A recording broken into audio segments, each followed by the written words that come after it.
Okay, hello everyone. Thanks for dropping in. Hope you're all doing good. Cold here today in Ireland. I don't know, 4 or 5 degrees. Forecast for snow. So anyway, good time to have a waste oil burner unit, I suppose. So, okay, these are two prototype units that I've made, and the differences between them are just placement and sizes of holes and so on. The basic unit works really well. By the time this video is shown, that there'll be detail of how to build this, so I won't go into it too much. But essentially, anyway, the air comes out of these holes into the combustion chamber, which is around here. The oil gets vaporized in here, and the air for combustion comes through these holes. Now, the main air, to get that air in from outside the stove, I have a hole in the middle of the stove. Okay, this is an old stove, so no problem modifying it. These units are quick and easy to make. You could make a few of these, have one cleaned and ready to go for the next video. So to put it in the stove, it's as simple as this. Look, that's it, it's in. This pipe at the back is my drip feed oil, and no mystery to that either. You're just literally dripping oil into this, and kind of a very skinny stream for me anyway is enough to burn, which is like about 3 litres an hour, 4 litres an hour. At 4 litres an hour now, you're really pushing it. The sidewalls will get red hot and stuff. This is just standard ordinary kerosene, okay? And this is just a fire lighter. So what I'm going to do is ignite this.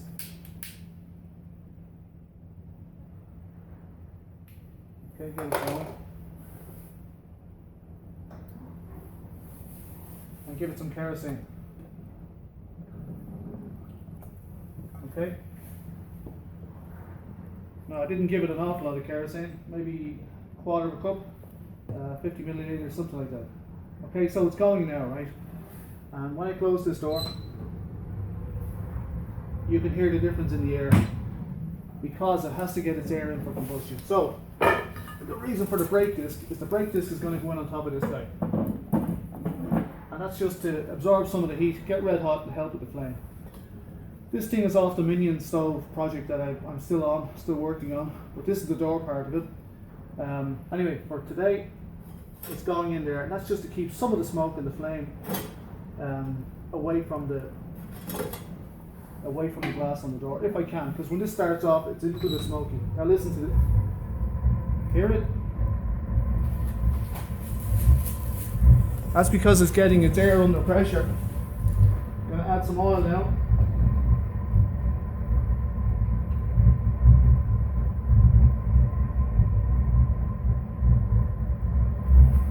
Okay, now kerosene burns easier than waste oil, but I need that chamber red hot. Let me show you the oil. Okay, so that's the stream of oil going in. Bit heavy. I'm not overly worried about it. I'll turn it down in a minute when I get the stove started. But you can hear that going. You can see it. Very simple idea. Prototyped with those two biscuit tins and running there inside that old cast iron stove.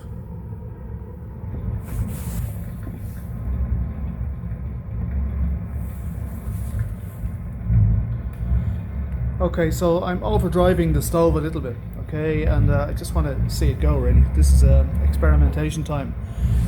So heavier stream than I'd normally give it, plenty of heat out of it.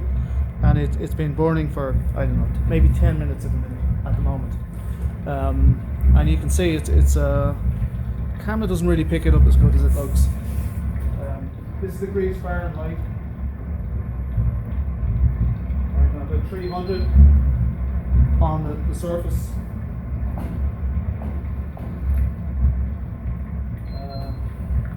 479, I saw 480 something.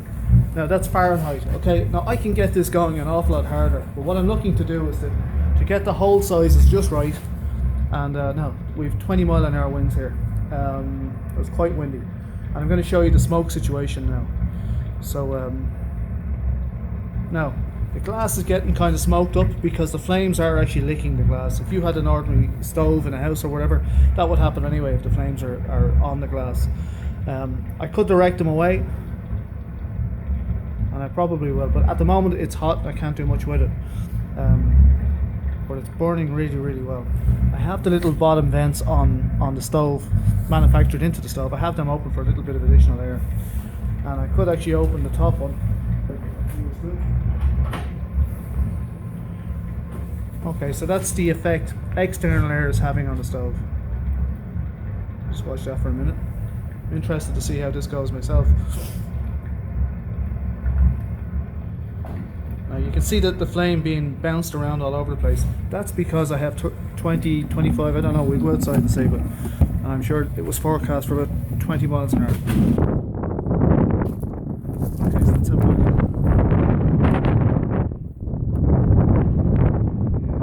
A little bit of smoke there.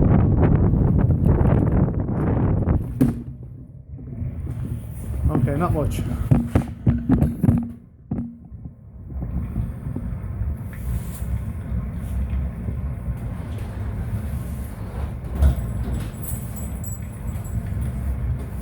Now this design lends itself lovely to adding external air. So you know, if you want a cleaner burn, put a fan on it and drive it. You can make the flame smaller and hotter. But I can, you know, I'm 6, 7 feet, 8 feet maybe from the stove now at the minute, and I can feel the heat rise. I can feel the heat being radiated at me. So there you go. There's prototype number 1, prototype number 2. And then I've got the 1D unit in the stove itself, which I could modify. But you know what, if you just wanted something very quick to make, these work out really great. I'm surprised actually.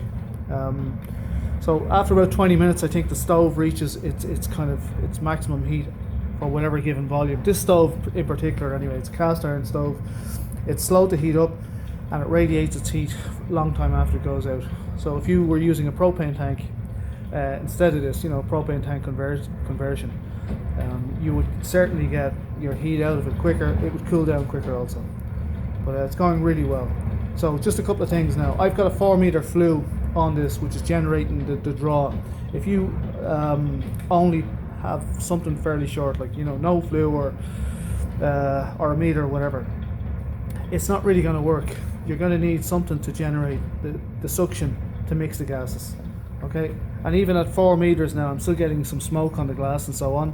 And if I had a longer flue, it would be, you know, it would be cleaner. Certainly if I add some external air. So the next thing to do is I'm going to locate some sort of a fan, and I'm going to feed the air into the bottom of the unit, so it gets its air in through the bottom of the stove. And if I put an elbow or something on that and give it an external fan or something, give it more air than it's getting at the moment, I can create a cleaner burn for sure.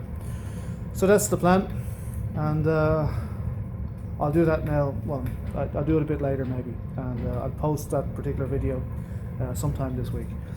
So okay, YouTube and everybody, thanks very much for watching. Please like, comment, share, subscribe. It keeps this whole thing on the go, and I'll see you all in the next video. Thanks very much.